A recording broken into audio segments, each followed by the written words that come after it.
ये किसके साहसी ध्वज हैं जो हस्तिनापुर के ध्वज के सामने सर झुकाए बिना चले आ रहे हैं?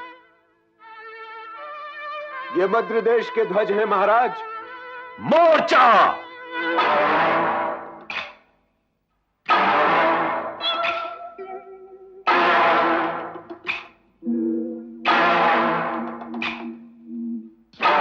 सारथी, रथ आगे ले।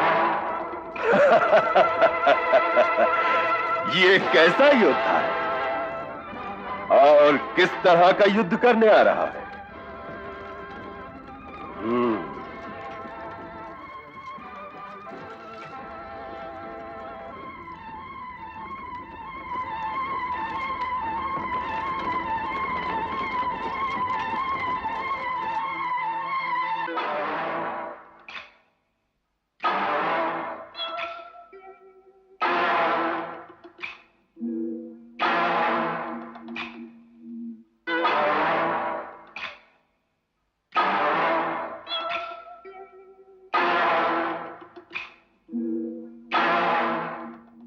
मद्र नरेश, यदि आप मित्रता का हाथ लेकर आ रहे हैं तो स्वागत है, यदि नहीं तो वहीं रुक जाइए। मित्रता तो बराबर वालों में होती है नरेश। तो इस प्रकार ध्वज लहराती सेना लेकर आने का कारण? ये ध्वज भी आपके हुए महाराज, और इस ध्वज की छाया में आने वाली सेना भी। ऐसा नहीं है कि हमको लड़कर मर जाना नहीं आता, आता है। और अगर अपनी आन और बान पर लड़ मर जाने में हम सबसे आगे नहीं हैं, तो सबसे पीछे भी नहीं है। परंतु हस्तिनापुर नरेश, पांडु के आगे सर झुकाने में हमारे सम्मान को कोई ठेस नहीं लगती। क्या हस्तिनापुर नरेश हमारी मित्रता स्वीकार करेंगे? और यदि नहीं तो हम लड़कर मर जाने के लिए भी तैयार होकर आए हैं।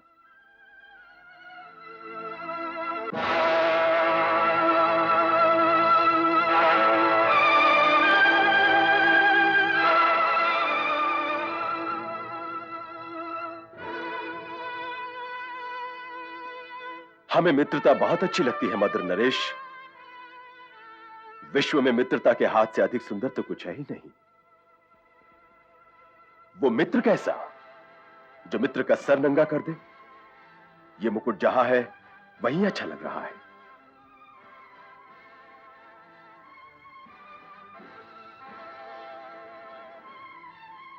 परंतु मित्र की एक भेंट तो आपको स्वीकार करनी ही होगी।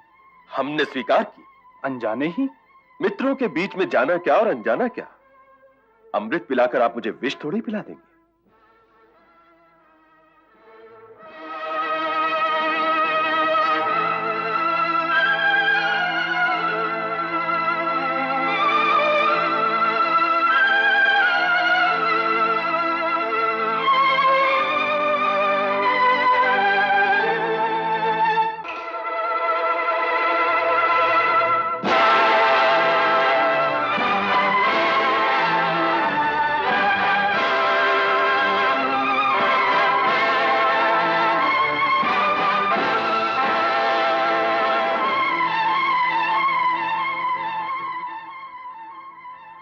मित्र की ओर से ये भेंट।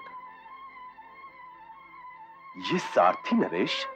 जी, ये सारथी आपके जीवन रथ के लिए है। जीवन रथ के लिए? यह मेरी बहन माद्री है महाराज, इसे स्वीकार कीजिए।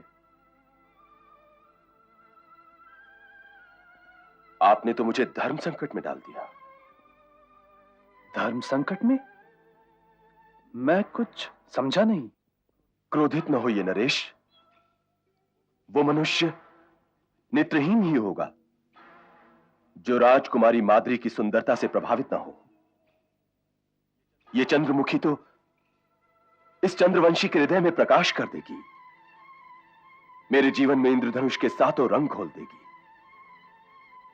परंतु इसे स्वीकार करना या न करना तो महारानी कुंती का कार्य है।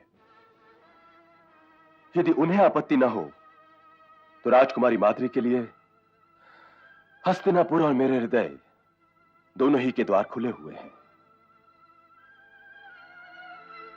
मुझे महारानी की सेवा में ले चलिए महाराज, वो ही निर्णय ले लें। क्योंकि भाई महाराज, तो कन्यादान कर चुके। अब मैं जानूं और मेरा भाग्य।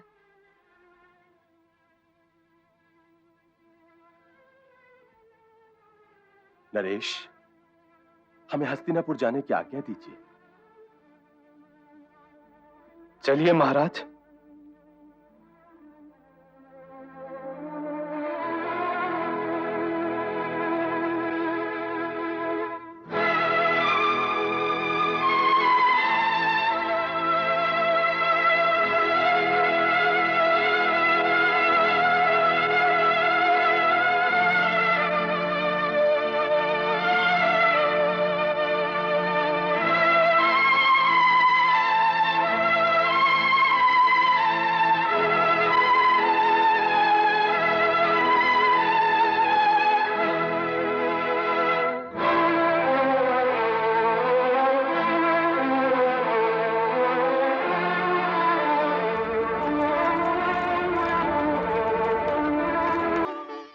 महाराज पांडु की, महाराज पांडु की, महाराज पांडु की, महाराज पांडु की, महाराज पांडु की, महाराज पांडु की, महाराज पांडु की,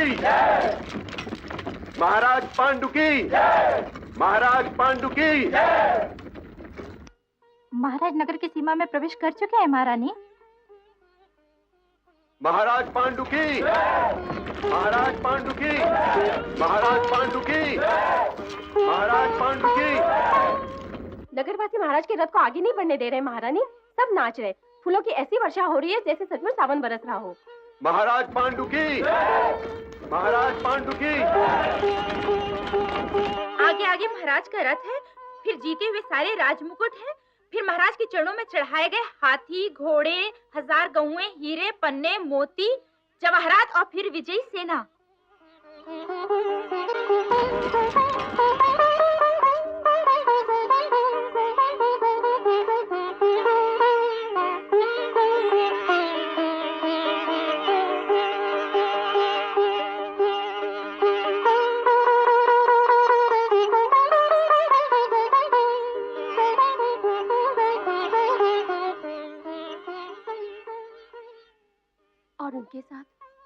और उनके साथ कहा नहीं जाता महारानी। तुम्हारे महाराज तो ठीक है ना? जी महारानी।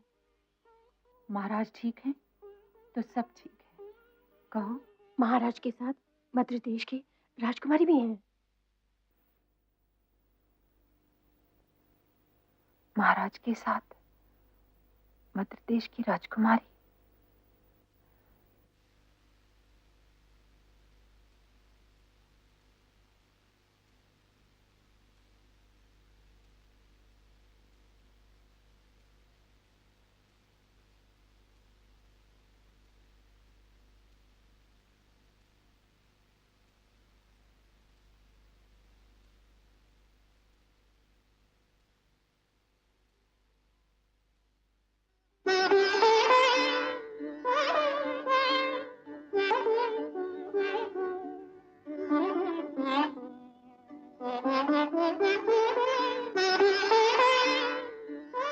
ये मध्य देश की राजकुमारी माद्री हैं।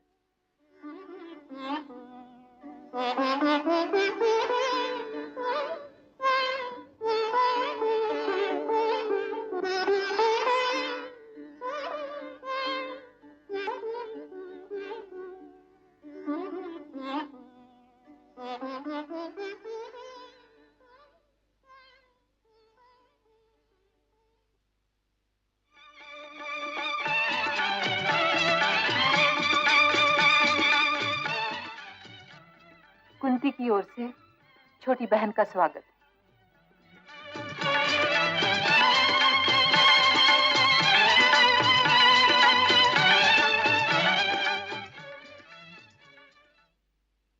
दादी माँ को प्रणाम।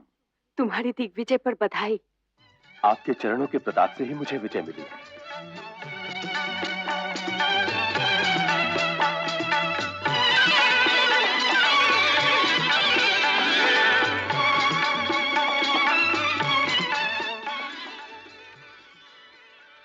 महारानी कुंती चरण छूने के लिए आने की आज्ञा चाहती हैं राजमाता।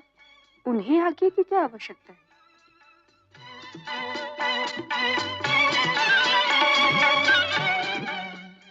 आओ कुंती, बैठो। ये माद्री है राजमाता। कौन माद्री? मध्य देश की राजकुमारी, आपकी बहू। अच्छा, पांडु, सौभाग्यवती भव। अंबालिका से आशीर्वाद लिया पुत्री? अब वहां ले जाऊंगी राजमाता। अरे राजमाता तो अब तेरी सासू हैं। सुना गांधारी, दासी कहती थी माद्री इतनी सुंदर है मानो पूनम का चांद हो। तेवर जी तो पारस है माता जी। उनके हाथ जो वस्तु आएगी उसकी भाग्य रेखा तो स्वर्ण रेखा बन ही जाएगी। हर्ष बस में सभी पारस है गंधारी, नहीं तो मेरी धृतराष्ट्र को तुम जैसी सन्मुक्ति कैसे मिलती? तुम जेठानी हो, दोनों देवरानियों को संभाल के रखना गांधारी। पर मैं ये पूछती हूँ माता जी कि पांडु क्या अपना सारा जीवन युद्ध भूमि में ही बिताएगा? भगवान ना करे। हस्तिनापुर की सीमा को जहां तक जाना था जा चुकी, अब आगे बढ़ने के लिए जगह ही नहीं है। अब तो उसे गृहस्थ जीवन आरंभ करना ही पड़ेगा।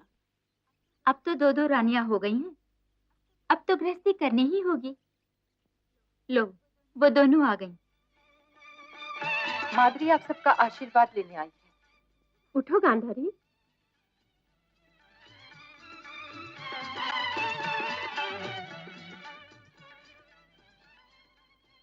वास्तव में बहुत ही सुंदर हो गांधारी। माद्री कितना सुंदर और कितना सुहावना दृश्य है। तुमसे अधिक नहीं। दीदी, तो आर्यपुत्र से पूछ लो। अपने इस विवेचन से तो मुझे अलग ही रखो तुम लोग। यहाँ राजनीति नहीं चलेगी आर्यपुत्र, इस प्रश्न का उत्तर तो देना ही पड़ेगा। तो पहले तुम दोनों मिलकर मेरे इस प्रश्न का उत्तर दो कि चंपा अधिक सुंदर है या चमेली? देखा दीदी, ये चक्रवर्ती महाराज हैं, हार थोड़े ही मानेंगे। चलो अश्वारोहण करें। चलिए चलो। और मैं आगे निकल गई तो? असंभव। दांव पर क्या लगाओगे? हार गई तो क्या दोगी? जो आप कहें। जीत गया तो बेटे लूंगा, वो भी 5। चलिए स्वीकार। 2.5 मैं दे दूंगी और 2.5 दीदी। नहीं नहीं, दीदी बड़ी हैं, दीदी 3 बेटे देंगी और 2 बेटे मैं। परंतु अगर आप हार गए तो? हार गया तो बेटे दूंगा, जीत गया तो बेटे लूंगा। देखा दीदी, जिद भी इन्हीं की और पट भी इन्हीं की, फिर भी जीतूंगी मैं ही। आइए चलें। नहीं, आप अश्वारोहण करें, मैं भोजन का प्रबंध करती हूँ। चलिए।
लाओ पहला बेटा।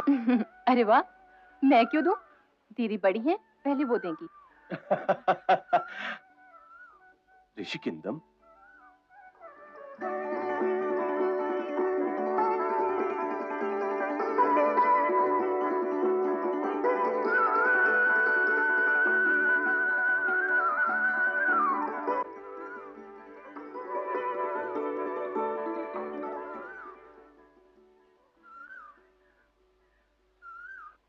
ऋषि के तपोवन में आपका स्वागत है राजन। पल भर ऋषि की कुटी में विश्राम कर लो। जो आज्ञा ऋषिवर।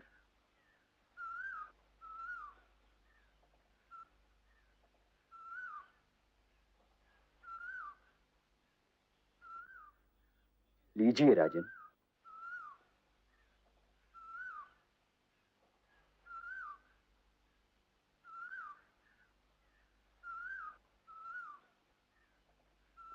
ऐसे मीठे और मधुर फल तो मैंने आज तक नहीं खाए।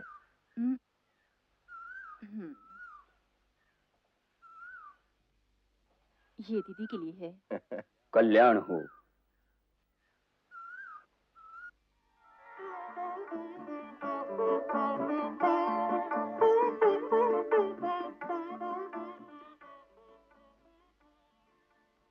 दीदी, चलिए ना, तनिक आर्यपुत्र के साथ चौसर खेले।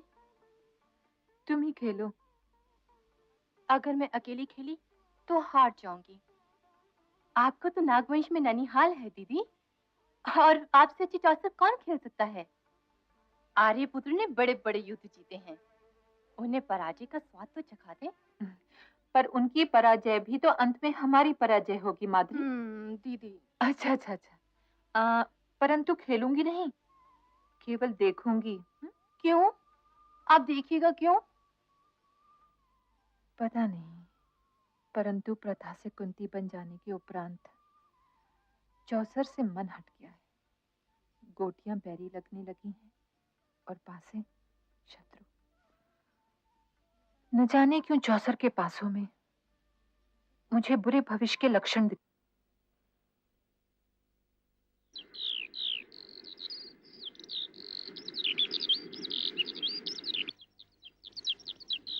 हस्तिनापुर से बुलावा आ जाने पर आर्यपुत्र का आनंद देखिए। यदि ये दादी माँ का आदेश ना होता तो आर्यपुत्र अवश्य रुक जाते माधुरी।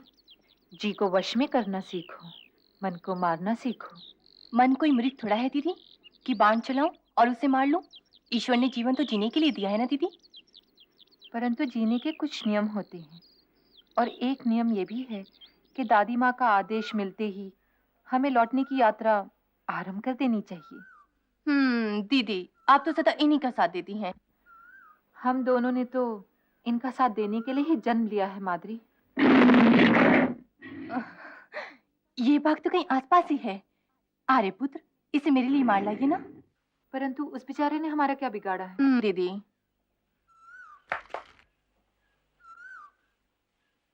परंतु आर्यपुत्र, भोजन तो करते जाइए। लौट कर खा लूंगा।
ऋषिवर,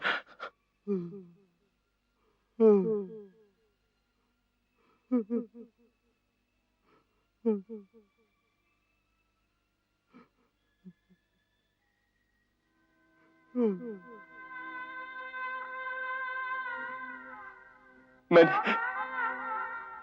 तो शब्द वेदी बाण चलाया था ऋषिवर। जो ध्वनि को ध्वनि से अलग ना कर सके राजन, उसे शब्द वेदी बाण चलाने का अधिकार ही नहीं। तुमने अपने अधिकारों की सीमा रेखा का उल्लंघन किया है राजन। तुम्हें इसका दंड मिलना ही चाहिए। नहीं ऋषिवर, मेरी वंश रेखा काटने वाले राजन, मैं तुम्हें यह शाप देता हूं कि जिस क्षण तुम्हारा स्त्री से संगम होगा, वही क्षण तुम्हारा अंतिम क्षण होगा। नहीं।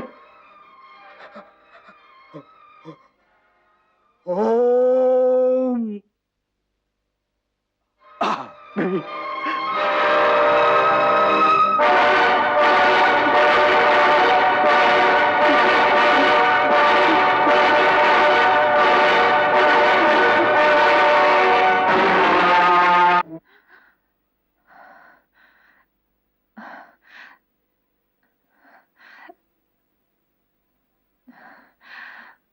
माद्री, ये सन्नाटा कैसा? अवश्य कोई अनर्थ हो गया है। और आर्यपुत्र भी अभी तक नहीं आए। दीदी,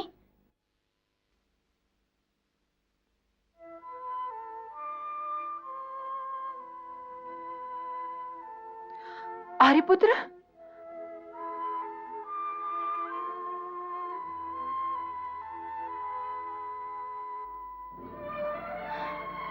आर्यपुत्र, बड़ा अनर्थ हो गया। कैसा अनर्थ? मैंने तो बाघ की आवाज पर शब्द भेदी बाण चलाया था, परंतु जब वहां पहुंचा तो देखा मेरा बाण ऋषि किंदम और उनकी पत्नी की छाती छेद गया। ऋषि किंदम, हे भगवान! परंतु मैंने उन पर बाण नहीं चलाया कुंती। मैं जानती हूं आर्यपुत्र, हस्तिनापुर के सम्राट का बाण भला किसी ऋषि की ओर कैसे जा सकता है? पर दुर्घटना तो हो ही गई। मेरे माथे पर एक ऋषि की हत्या का कलंक तो लग ही गया कुंती, लग ही गया।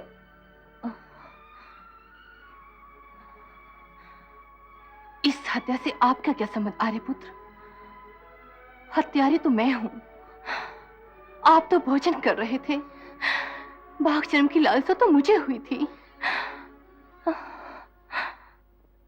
नहीं, ये कर्म मेरा है माद्री। मैं समाज का ऋणी हो गया। ये ऋण मुझे ही उतारना है। यदि ये ऋण है तो ऋणी मैं भी हूं। हम दोनों ही मिलकर ये ऋण उतारेंगे।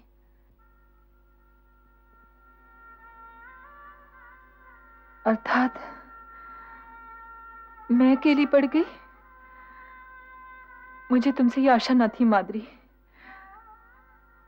मैंने तो तुम्हें अपने जीवन में बराबर का भागीदार बनाया था, और जब इस दुर्भाग्य में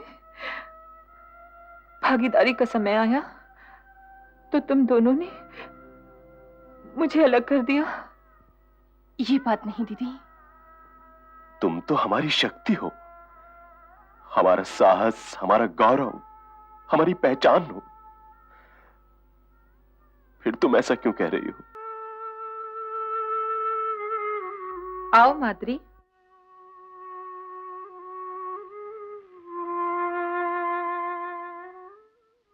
ये क्या? ये आश्चर्य क्यों आर्यपुत्र? परंतु ये वस्त्र? क्यों, इन वस्त्रों में कोई क्षति है माद्री? नहीं तो रानी दीदी, आर्यपुत्र के वस्त्रों से मेल खा रहे हैं।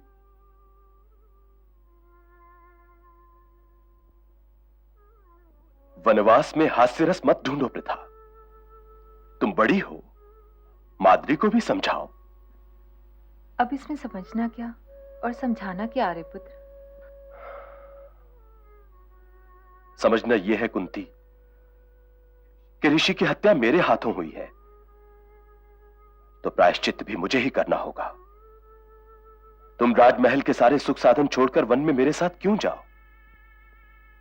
जनक पुत्री सीता ने श्री राम से क्या कहा था आर्यपुत्र? हम आपकी अर्धांगिनियां हैं आर्यपुत्र। हमारे बिना ना तो आप कोई यज्ञ ही कर सकते हैं, ना ही कोई प्रायश्चित। क्या इस यथार्थ को आप नकार सकते हैं आर्यपुत्र? आर्यपुत्र, क्या हमने अग्नि देवता को साक्षी मानकर मंत्रों की छाया में ये प्रतिज्ञा नहीं की थी कि दुखों की साझीदार और सुखों में सहयोगी होंगे आर्यपुत्र? आर्यपुत्र, ये तो न ठहरी थी कि हमारा साथ केवल इस राजभवन की सीमाओं तक ही है।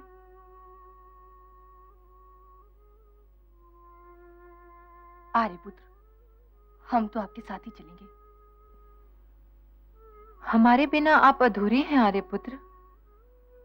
प्रायश्चित के लिए आपका संपूर्ण होना आवश्यक है। ना तो श्री राम का वनवास सीता के बिना पूरा हो सकता था, और ना ही आपका वनवास मेरे और माद्री के बिना।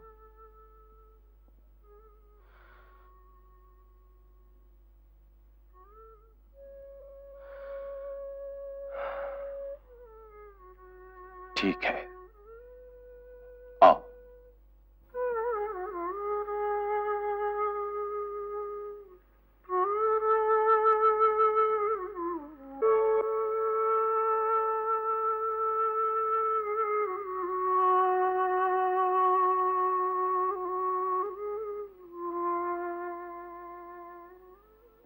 दादी मां,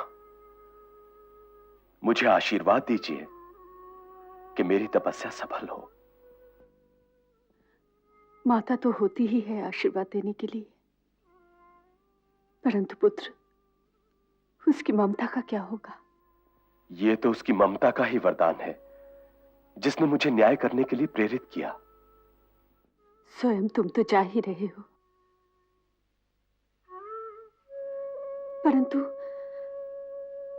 परंतु इन दोनों को क्यों साथ ले जा रहे हो? मैं महाराज, कुंती भोज और मद्र नरेश से क्या कहूंगी? क्या यही कि जिन्हें इतने चाव से ब्याह कर लाई थी, उन्हें वन में भेज दिया? अंबालिका की ओर देखो पुत्र। विधवा मां बेटी से बिछड़ के कैसे जिएगी? जैसे मां से और आपसे बिछड़कर मैं जीऊंगा दादी मां। ठीक है, जाओ पुत्र। हाथ जैसे पीठ दिखलाकर जा रहे हो, भगवान करे एक दिन अपना मुंह भी दिखलाना। दादी मां, माता,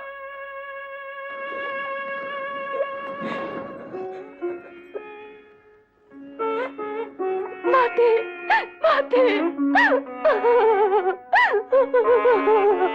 माते।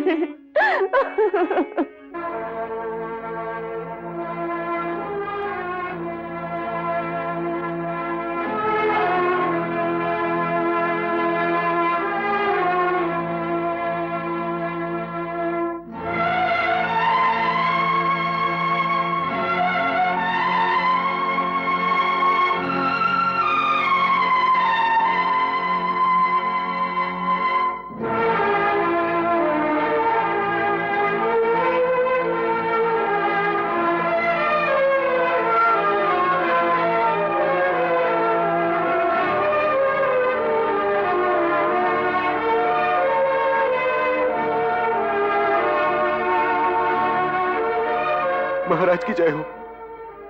आप हमें छोड़कर मत जाइए महाराज, हम आपको जाने नहीं देंगे।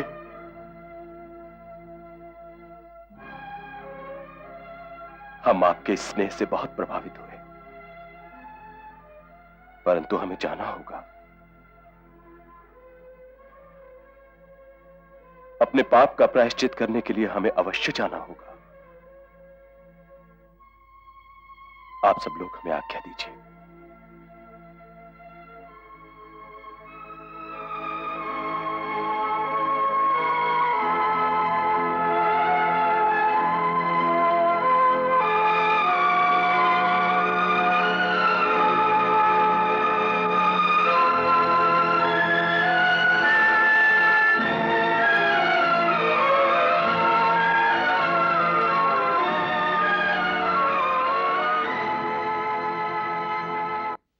प्रणाम पितामह।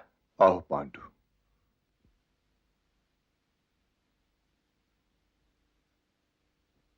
इस रथ की क्या आवश्यकता थी? आवश्यकता थी। तुम्हारे लिए भले ही नहीं, मैं ये रथ माद्री और कुंती के लिए ले आया हूं। ये उन्हें वन तक छोड़कर आएगा।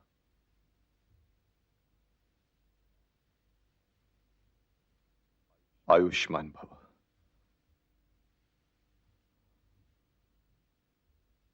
सौभाग्यवती भव।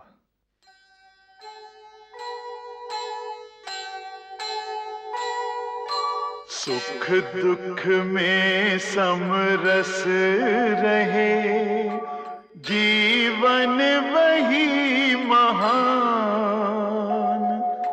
राजभवन या वन गमन, दोनों एक समान, दोनों एक समान।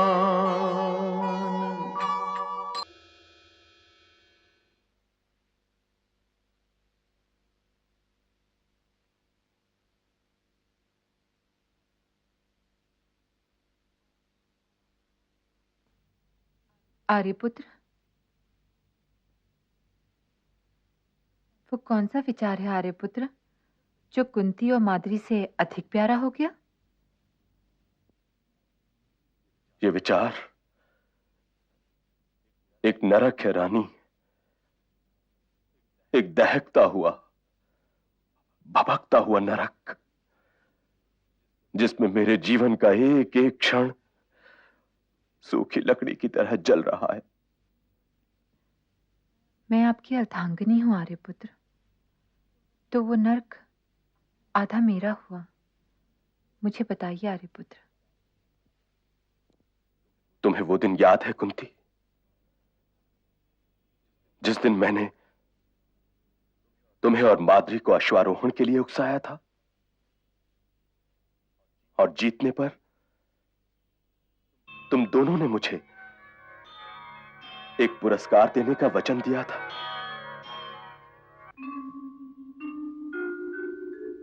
और मैं आगे निकल गई तो? असंभव। दांव पर क्या लगाओगे? हार गई तो क्या दोगी? जो आप कहें। जीत गया तो बेटे लूंगा, वो भी 5। चलिए स्वीकार। 2.5 मैं दे दूंगी और 2.5 दीदी। नहीं नहीं, दीदी बड़ी हैं, दीदी 3 बेटे देंगी और 2 बेटे मैं। परंतु अगर आप हार गए तो? हार गया तो बेटे दूंगा, जीत गया तो बेटे लूंगा।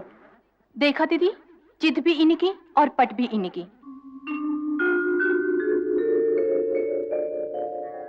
अब तुम दोनों वो वचन पूरा नहीं कर सकती। क्यों आर्यपुत्र?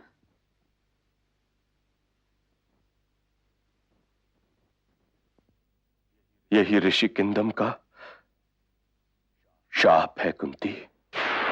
शाप? मुझे वंशहीन बनने का पाप सहन करना होगा, वंशहीन मरने का पाप।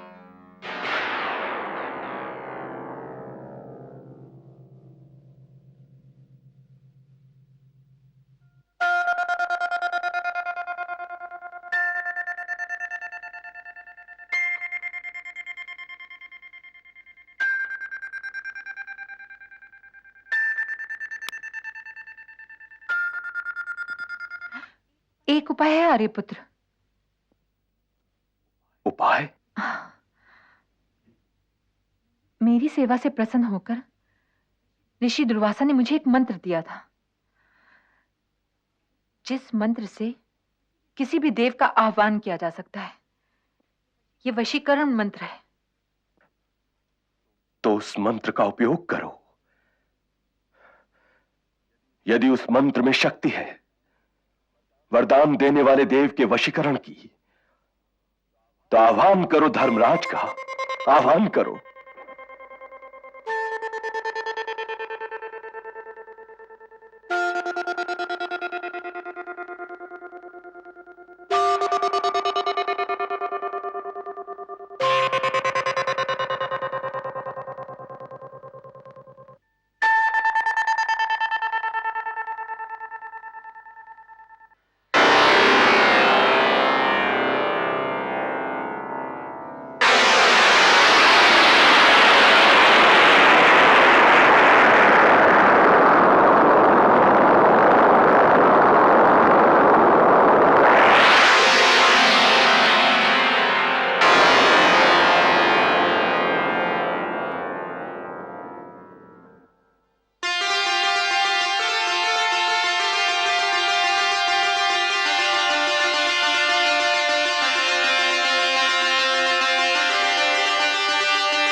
आर्यपुत्र,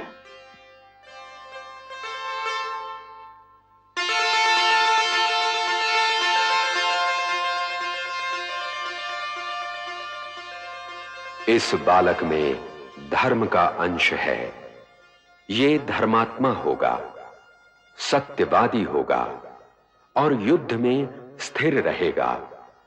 तो हे कुंती, इसका नाम युधिष्ठिर रखना। ताश्री, मेरा आशीर्वाद स्वीकार करो महाराज। बधाई हो, कुरु राजवंश में युवराज पैदा हुआ है। अर्थात पांडु के यहां पुत्र पैदा हुआ है, युधिष्ठिर नाम रखा है। हमारी ओर से उन्हें और हमारी कुलवधू को बधाई भेज दीजिए ताश्री। जो आज्ञा महाराज।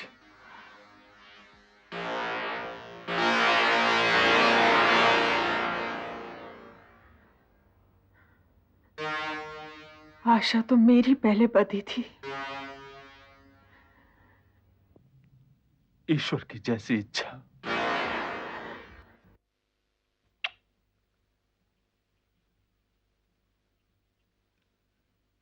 अब पवन देवता का स्मरण करो।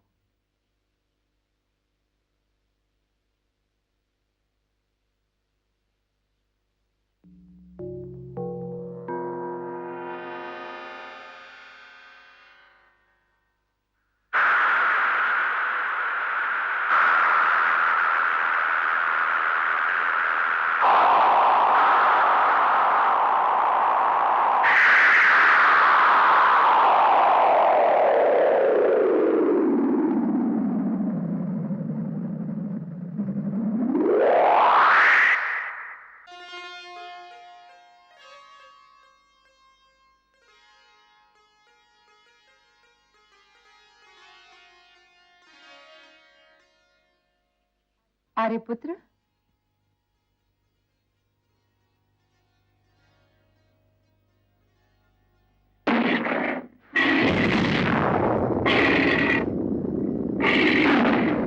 इसी पत्थर की भांति कल इसके सामने आते ही बड़े बड़े सूरमाओं का बल टूट जाएगा और इसके भय से रणभूमि कांपेगी।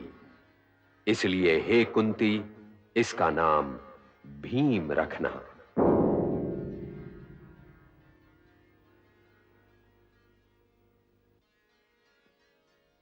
इसने तो शिला को तोड़ दिया,